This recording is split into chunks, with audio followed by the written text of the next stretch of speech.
Previously on Gaines Poker. It's literally 5 in the morning right now, so I'm super tired. It's definitely not healthy to stay up this late. I'm not drunk, I promise. but the sky, like the sun is gonna come out like anytime. Like if you're here, you could see, but whatever. I'm just rambling. That's how late it is. I mean, you can see even in my eyes, like this. I gotta go to bed. I gotta get some food first. You guys know that, but I gotta go to bed. Rise and grind. Morning, everybody. If you're here for the last vlog, we got back to the room past 5 a.m. last night, so we managed to get about 4 hours of sleep because we're still on that major high from yesterday's session. If you haven't checked out that video, you got to. I'll link it in the description box down below. Winning over $3,000 and still wearing the same t-shirt. Got back to the room, ate, and passed out. Literally just rolled out of bed, but have to get that workout in, you know? Moving the body and working out is always a must, even on trips.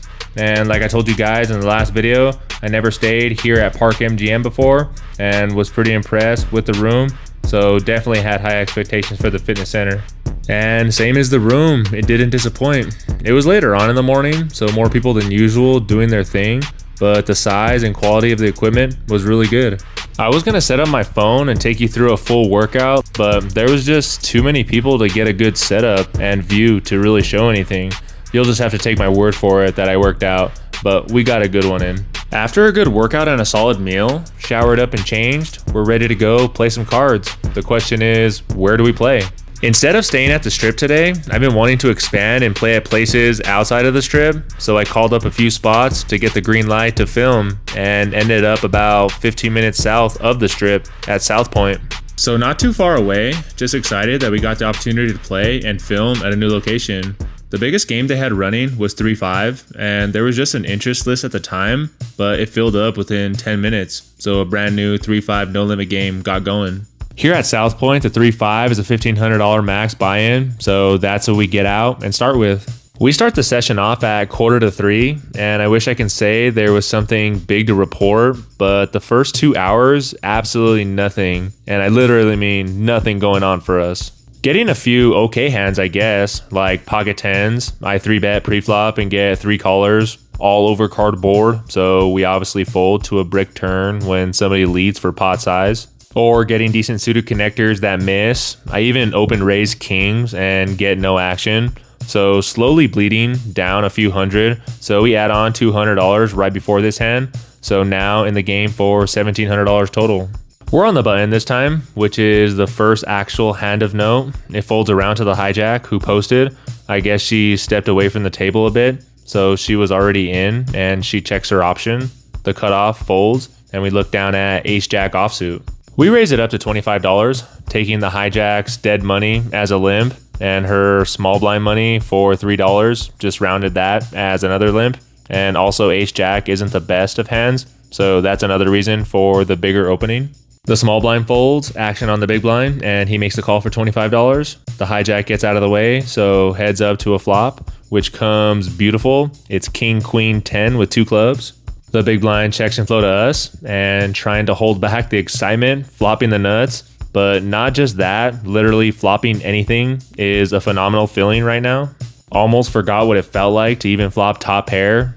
And we're not blocking our opponent from having top pair or any pair. And there are 2 clubs out there. So we throw out a c-bet, a small one, but a c-bet to $15. Wanting him to tag along with a single club or bottom pair even. He thinks and does make the call for 15. The turn is a great card. It's an 8 of diamonds, so still sitting with the nuts.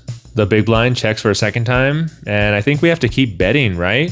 We have the nuts on a connected board, so he has to have something worth calling, I hope.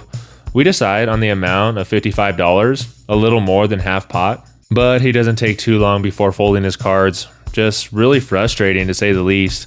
Flopping the nuts and winning a baby pot. Or on the other side, not hitting anything at all. And 3 or more orbits go by, the exact same things keep happening, hand after hand after hand, getting suited red cards, the board comes all black. Or having a pocket pair and missing. You couldn't hit water if you fell out of a boat. It honestly felt like that. couldn't hit the broadside of a barn. I'm sure most poker players know that feeling of card death and flop death, if that's a thing, not hitting any flops. So already about 4 hours into the session, and this doozy of a hand happens. We're in the end of the gun, so we're first to act and look down at ace 4 of spades. A decent quality of a hand to open can get into trouble sometimes against a stacked field with a lot of 3 and 4 bets, but this table, there wasn't really much of that going on. So we opened to $15, and one by one they all fold. The big blind is our last hope for any action, and he tosses in 10 more for a call.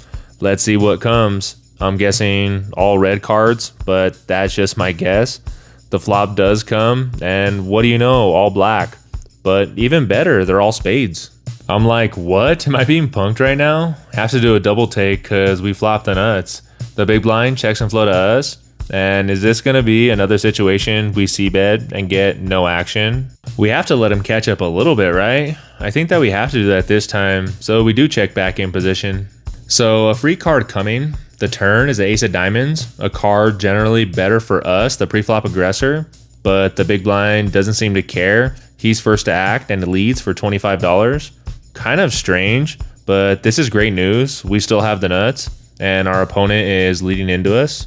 He was an older gentleman who hasn't been getting out of line. Not exactly an OMC, but pushing it a little bit. Whatever the next level down from an OMC is, that's what he was. So I take this lead pretty much straightforward. He hits something that he likes, but we have the best possible hand, so gonna put in a raise. Don't want to scare him off, so we throw out $60. He thinks for a little bit and tosses the money in for a call, hoping for a clean river now so we can still have the nuts, but it's not clean. It's a 7 of hearts pairing the board. Not the card I wanted to see at all, just had a weird feeling about it for some reason. Hands like 7-8, ace-7, king-7, and even a hand like pocket 8s. I seen some players do some strange things with pocket 8s, because at South Point they had a promotion going on with that hand that I'll explain a little later. But when he checks on over to us, we still have a really good hand, so gonna throw out a bet for value, and there's $150 in the middle, so we go 3/4 pot and make it 115. The big blind tanks for a little bit and actually check raises, putting in a stack of greens to $500. Remember that feeling I had when the river came? I don't know, that was the only move I didn't want him to do. I'd rather have him pushed all in, which would have seemed more bluffy, but a raise like that, and I don't know if I was reading too much into it, but before the hand and on the flop, his hands were separated. Just had them more casual, and after the turn action, he crossed them, like, just seemed a little more interested in the situation. I don't know, but with this player type and how the hand played with a 2x pot size raise, I flash in my cards and muck face up, and we get completely owned.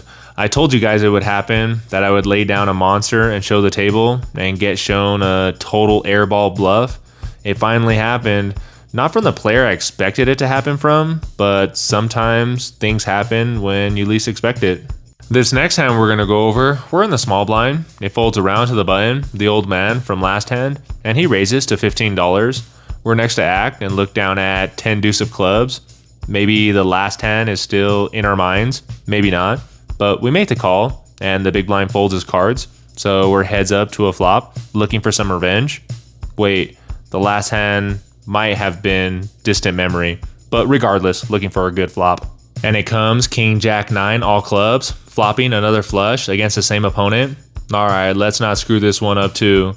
We check and flow to the aggressor, and even though there are 3 clubs on board and it's super connected, he puts in a c-bet for $15. We have a lot of making up to do, and don't think a raise now accomplishes much. He's just going to fold all no club holdings, and since we know he's willing to bluff off with air, we just smooth call. The turn is an ace of spades, a good card if he was bluffing with ace queen, ace 10, or any ace x, maybe with the ace of clubs. We check and flow to him, and he seems to agree with me that it's a good card for his range, because he continues for $50. Action now on us, and like I said, we have a lot of making up to do, and all those hands I mentioned should call off a raise, so we do just that and make it $175 to go. He tanks, looks back at his cards, tanks some more for about a minute, and does decide to make the call. Now looking for the reddest of all twos. Come on, one-time dealer. But again, the poker gods are not wanting anything easy for us today. It's a red card, but it's ace of diamonds, always pairing the board. For some reason, I don't know why. It's less likely he has the hands we mentioned, so I don't know what we can get value from now, but we have to try. We're first to act, and there's $415 in the middle, so we make it almost pot size and throw out $350. If he goes all in, I'm just gonna throw up real quick. He thinks for maybe 5 seconds and mucks his cards. Maybe a check is best in this spot, but I'd hate for him to check back a weak 3 of a kind, like ace 10, ace 8 suited. He said he had a straight queen 10 offsuit with the queen of clubs, and when I raised the turn, he put me on 2 pair ace 9. So he thought I boated up on the river. I'm thinking to myself, well, then you should have 3-bet the turn if you thought you were ahead. Damn it for the board pairing. I guess it could have been worse. Another club could have came, but we make back the money we lost last hand, plus some, so it made me feel a little bit better. If you thought those last 2 rivers were gross, then this next hand's river is even more gross. We're in the small blind again, only down about $100 or so, trying to battle uphill in quicksand all session. There's another gun open to $15, folds around to the button, who calls 15, and we're next to act and look down at pocket 8s. And remember when I said I'd explain the pocket 8s promotion? Now's a good time.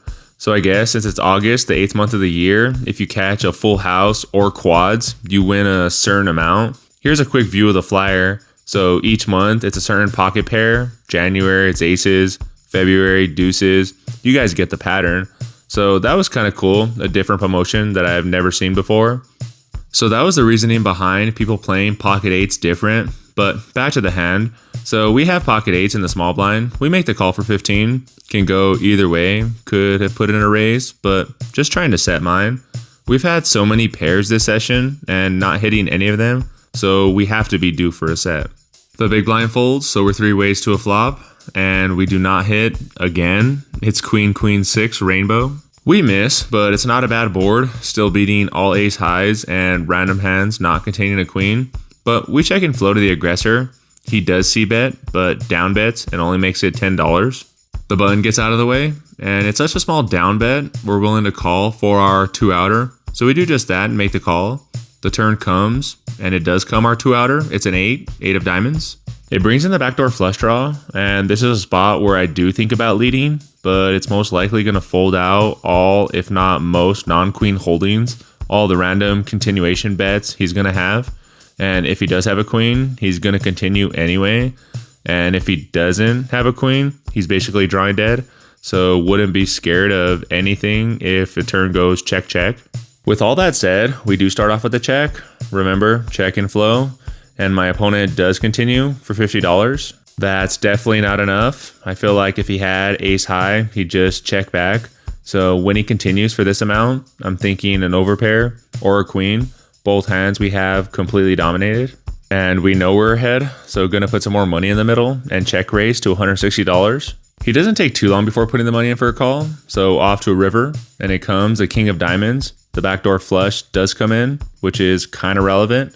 If he had ace jack, ace 10 of diamonds, different hands that we can get value from now, but the hand that does come in that we were specifically targeting was king queen. So I don't know how I really feel about it. We're playing really deep with this player. He covers us, and we have 1.2k in our stack, and there's almost 400 in the middle. We're first to act, so we go almost pot size and throw out $325. He thinks for about 30 seconds and then announces all in. Oh my God, what is with these spots today? Like, come on. And rivers, I can't believe it. I mean, would he really do this with the nut flush? Probably not. He would just call, so can take that out of the equation. Ace queen with ace of diamonds, nut flush blocker. Maybe trying to go for thin value.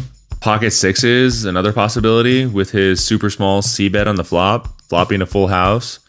It's a tough one, a close one, and maybe that hand versus that old man having flashbacks, folding a monster to a large river raise started coming back. So we just say F it and make the call. I already said earlier it was a gross river, so you may have already guessed what the guy had. Yeah, that's the only hand you could have had. That's the only hand. You got some money back for the eights. Yeah, but it's the only hand you could have had. I was like low card, any low card, but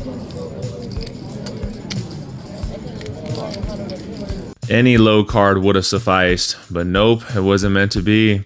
And we get stacked, boat over boat. I didn't even really know about the promotion, but the dealer and the other players said I got a rebate at least. I wasn't really paying attention, more just taking it all in, what just happened. And a few minutes later, the floor manager came over with $150. And I was just kind of done after that, to be honest, and call it a session. When I was cashing out the $150, I saw the promotion flyer and I was reading it and got a little confused. It said pocket eights, but winning the hand. And I didn't win the hand, obviously. So maybe it was a felt bad courtesy thing, because I don't think the dealer, the floor manager, and the players would have all made that mistake. So I'll just take it as they felt bad for me. But I appreciate you guys watching, even though it was a shorter vlog this time, and off to the outro.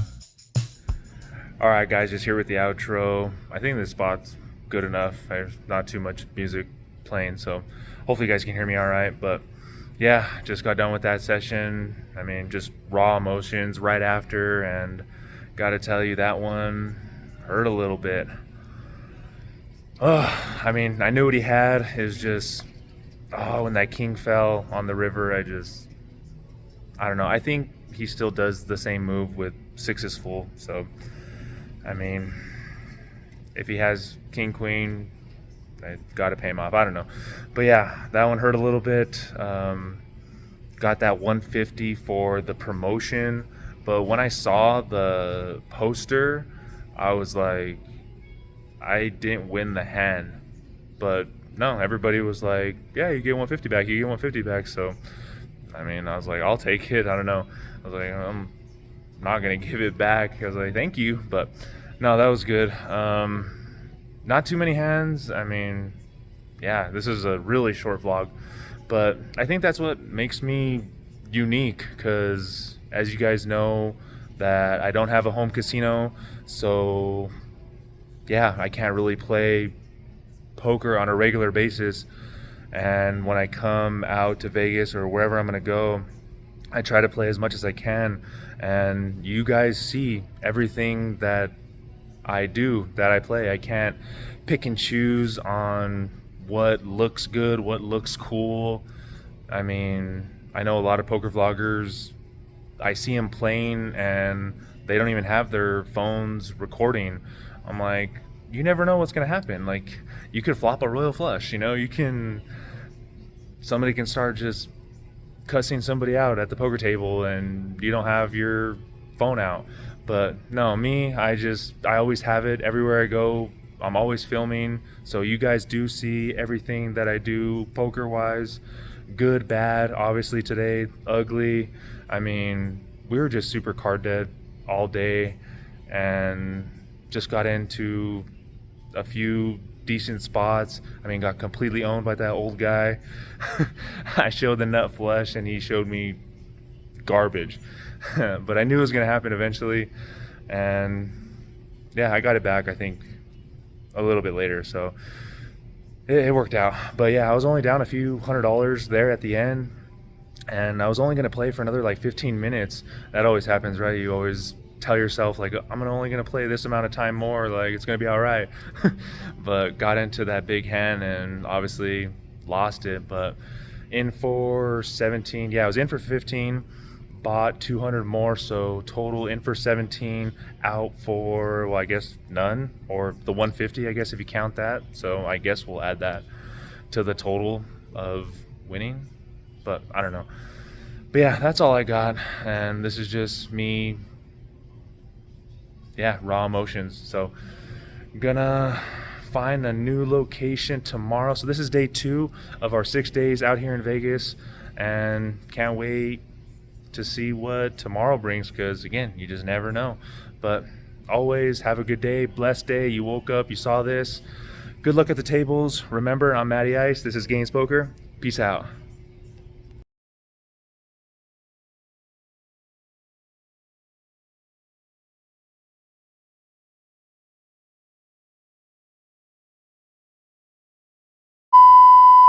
You're like right there.